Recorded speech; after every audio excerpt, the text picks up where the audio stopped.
There's one thing all parents have in common, a desire to give their children a better life. And one of the best ways to do that is to give your child the best education possible.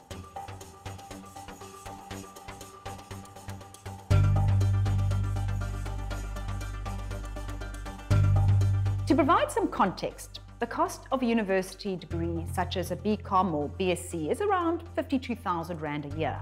But that is the cost in today's value. If your child has just started school, they have 12 years before they start university.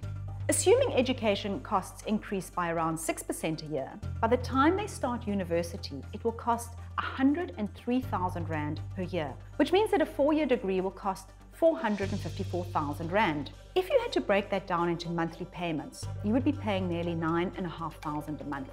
The good news is that if you start investing for your child's education when they're still young, you have time for the power of compounding to grow the money for you. If you save 1,500 Rand a month and you receive an average market return of 10%, you will have enough money to provide for your child's tertiary education. You would only have contributed 230,000 Rand over the period, and the remaining 224,000 is all free money due to the growth on your investment.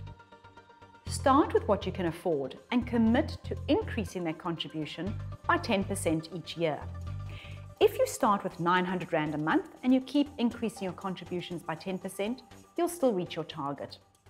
The next step is to decide where to save for your child's education. This all depends on when you will need the money. Once you know how long you're saving for, you can select the correct savings vehicle. If you're saving just to pay for next year's school fees, invest in a product that will protect your capital.